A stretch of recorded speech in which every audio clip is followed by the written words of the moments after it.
après moment moko ya silence bana Congo to songi pour na kolobela événement moko munene e kosalama na New York pour la République démocratique du Congo, surtout pour na bande ko na biso ba nyokwami na est a Koufi depuis 1997 97 parce qu'au Congo il semble que nous parlons belge, on ne parle pas français, ko boma, ko violé, et on dénombre aujourd'hui plus de 10 millions de morts.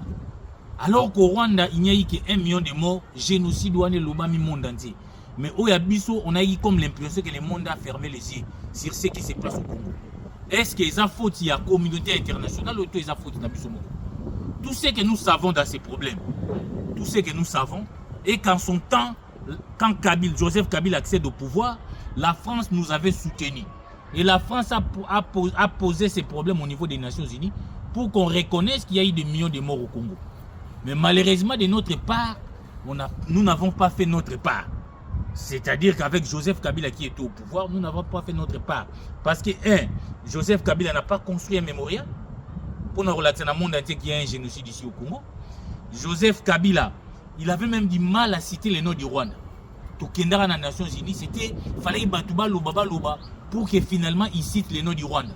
Quand on devait citer les noms du Rwanda, comment il s'appelle? DG à RTNC. Kolomoni, je crois. Vient dans Kolomoni. Na évité ce que wapi. Ou yora osala émission mobo na RTNC bozaka na babushab. Via utaka na galère ya galère. Ba nommé à Sepeli. Maye ko sala na RTNC émission moke l'équipe babushab bayaki pour condamner l'agression.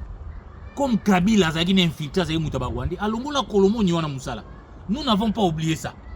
Donc, il y a un moment que nous avons eu un infiltré aujourd'hui, jusqu'à telle enseigne qu'il y a des millions de morts, il y a 10 millions de morts au Congo. Le monde, tout correct, pourtant aussi sur le plan international. Mais il faut reconnaître qu'aujourd'hui, on peut tout critiquer les pouvoirs en place, mais c'est pour la première fois que les problèmes du génocide congolais soient portés sur le plan international. Non seulement portés sur le plan international, mais sur le plan interne, on a construit un génocide. N'est un mémorial à Rwanda. Alors que là-bas, il y a eu 1 million de morts seulement. 1 million de morts, c'est trop, mais c'est même un chiffre exagéré d'après certaines sources. Mais ici, il y a eu plus de 10 millions de morts. Baboya retourne la bise au génocide. Deuxième fait, le docteur Mukwege va passer un prix Nobel et à la paix. Azo les Canada Nations Unies pour condamner Marambo et Zosalama na Est. Mais ici, na Congo, même la chaîne nationale ne pouvait pas passer le docteur Mukwege. Il y a tout le monde qui y avait complicité. Mais aujourd'hui, il faut reconnaître qu'avec Félix Tshisekedi, ces problèmes sont portés sur le plan international. Tomoni Moussa les Salami. Il y a même une structure qui a été créée qu'on appelle Fonarev, qui a fait un travail d'identifier à la victime, qu'on la campagne sur le plan international pour la victime, ou Koufi, Koufi, maman, violé, pour que le monde finalement porte ses regards sur le Congo. Non seulement réparation à génocide, mais en quelque sorte, et ça la malicité que guerre et salama na est et RDC et Sila. Mais malheureusement, pour Nabiso c'est le moment choisi. Alors que le problème du génocide va être porté, Kagame n'a même pas fait les déplacements des Nations Unies. Parce que Tshisekedi sera vice-président pour porter le problème à génocide. C'est le moment indiqué pour les ennemis du Congo. Babanda ko attaquer Fonarev. Na rédaction moko épaulé à la Belgique comment on appelle ça, libre Bruxelles, ce qui est une rédaction où existe à la Belgique. Il y a des individus qui se disent journalistes qui sont au service de Katumbi, Katumbi a dicté sans même faire la contre-vérification, sans même appliquer les principes de l'équilibre. Fonarev, on a détourné Maman Denise Nyakero, Aïbi Boye. Tout ça, et ça pour nous la diversion. Parce que ces informations-là ne sont pas vérifiables. Ces informations-là, elles sont vérifiables. Elles sont manipulation. C'est de la simple manipulation. Et on utilise certains journalistes pro-rwandais pour diffuser l'information, pour nous détourner. L'essentiel aujourd'hui, il faut arriver à bâtir un grand travail. La première dame de la République est aussi en train de faire un grand travail pour nous relaxer le monde entier du génocide de Salamakia. Bien entendu, avec le président lui-même qui va parler. Et ici, tout le monde fait quelque chose important pour la question. Contrairement à des opposants qui sont au service du Rwanda, nous avons vu Dr Mukwege, opposant farouche de Tshisekedi. Mais il parle le même langage de Tshisekedi. Pour dire que quand il y a des problèmes du pays, quand on est en train de tuer les Congolais, quand il y a les génocides dans votre pays, il n'y a pas opposition et majorité. Docteur Mukwege doit porter la voix du Congo. Il y a Rola Kisake, pour la richesse des gens au Congo, les Congolais bazo la violer, les Congolais bazo kufa, pour la portable oignon sur bateau bazo tamboula nango, oh matière ya colté zo na Congo, dans chaque portable wana il y a les 100 Congolais.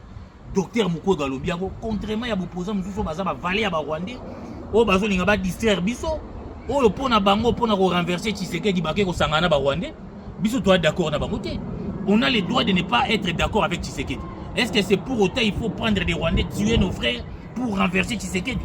Est-ce qu'il n'y a pas d'autres moyens démocratiques pour combattre un régime, pour conquérir le pouvoir? Il faut aller chez les Rwandais. Yango, bolanda, diversion en athée. Événement mounene yangwana. Ndeti, yango toko senga na monde entier na message tanga souka. Tomoni yango, Macron, après d'autres pays, il vient de reconnaître Palestine contre pays, comme vient de reconnaître l'État palestinien. Parce que comprenait que Benjamin Netanyahu utilisait les Hamas pour justifier son expansion, son agression sur les territoires palestiniens. Il et comprendre qu'il faut renforcer l'État palestinien pour qu'il n'y ait plus de prétextes qui poussent Benjamin Netanyahu à agresser, à bomber, à la génocide de Gaza. Yango to lingi ngwana. Et oyo Benjamin Netanyahu ozosala les différentes na oyo Kagame azosala. Kagame c'est lui qui monte le FDLR pour baya ko boma na Congo. C'est lui qui monte d'autres groupes armés pour justifier présence na Congo na ko boma bato. Yango moni faut ba reconnaître qu'il y a eu génocide. Ndenge ba monde ezo reconnaître état palestinien, monde entier yango salami na oni, Macron lo biango na oni. Yango pe bitumbo ezo bunda malelo. En dehors il y a problème, il y a Gaza.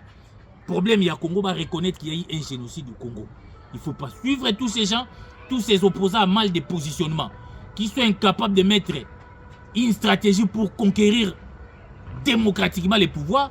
Ils ont choisi la voie de la trahison. Il y a Sangana Bawande pour Baboma Batuna Congo. Nous ne devons pas les suivre.